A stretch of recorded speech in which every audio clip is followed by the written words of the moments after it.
Hello! Ako si Danny, Service Coordinator sa Regional Center dito sa Sunnytown, California. Ngayon, gusto kong ibahagi ang unang requirement ng HCBS Final Rule na Access to Community.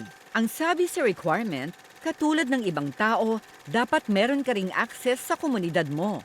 May karapatan kang tumira sa isang komunidad, makakuha ng trabaho, at magpasya kung paano mo gagamitin ang pera at oras mo. Ito si Venus, ang Program Coordinator sa Day Program. Samahan natin siya sa araw na ang can of soup, baseball bat, at si Jackson Pollock ay nakatulong mapabuti ang pagsuporta niya sa paghahanap ni Lorenzo ng kanyang lugar sa komunidad. Uy, Venus, pwede ka ba makausap? Oo naman, Lorenzo. Ba't parang malungkot ka? Ganto, the best ang day program. Kaso, alam ko may kaya pa akong gawin. Gets na gets talaga kita. Hahanap tayo ng bagay na just for Lorenzo. Ano bang nasa isip mo? Gusto mo ba magtrabaho, mag-community-based activities, o mag-volunteer? Di naman sa pagmamayabang pero kaya kitang tulungan dito. Tinulungan ko sina Maya at Steven. Oo nga, the best si Venus. Hinanapan niya ako ng trabaho. Doon ka na lang kaya magtrabaho. Ano sa tingin mo? Gusto mo magtrabaho? Well, gusto ko ng pera.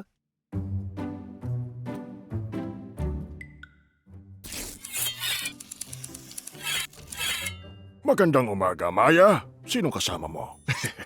Hi, Mr. Kruger. Siya si Lorenzo. Kailangan niya ng trabaho. Makakasunod ka ba? Mag-stock ng dilata? Kumakain ka ba ng chowder? Opo, at hindi po. 2 out of 3. Okay. Tanggap ka na iyo.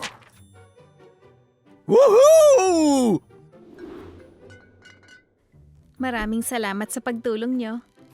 Walang problema. Kung katulad din niya si Maya magtrabaho, edi, nakatulong din sa akin ng malaki to. Oo nga, mahusay talaga si Maya. Matututo din si Lorenzo. Basta marunong siyang sumunod sa directions, walang magiging problema rito. Ganito lang. Yan.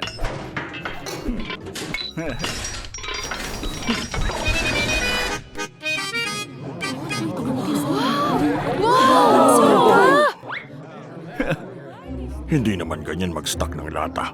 Anong magagawa ko? I'm an artist, man. Huh? Naku!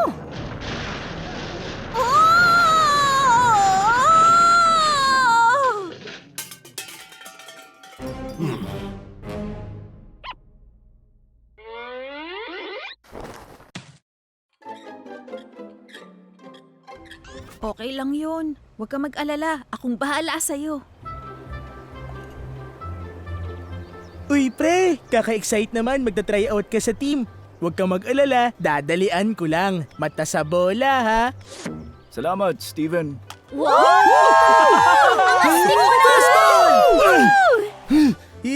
Curveball! Change up!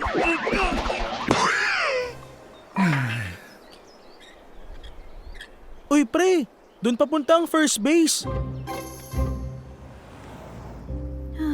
Kala ko magaling ako sa ganito. Hindi akong problema. Ikaw. Kasalanan ko yun. Dapat dinoble kong paper bag! Dapat pinag-isipan ko ng maigi. Walang tao na magkapareho. Nandito ka lang pala. Sorry, Venus. Sinubukan ko naman. Di lang talaga para sa akin eh. Nako, ako nga dapat mag-sorry sa'yo. Hindi porket gumana sa iba, ibig sabihin gagana na rin para sa'yo. Walang para sa akin. Wala akong magawa ng tama.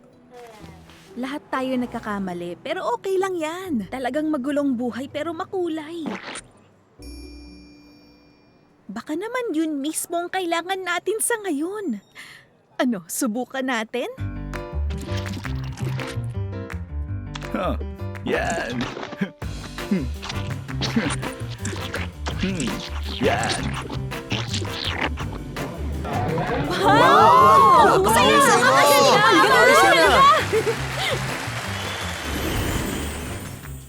Habang tinutulungan ni Venus si Lorenzo, natutunan niyang may mga bagay na hindi angkop para sa lahat. Sa huli, nakahanap siya ng sakto kay Lorenzo sa kanyang sariling komunidad. Karapatan ng lahat ang maging bahagi ng komunidad. Paano ka mas makakatulong sa mga taong sinusuportahan mo?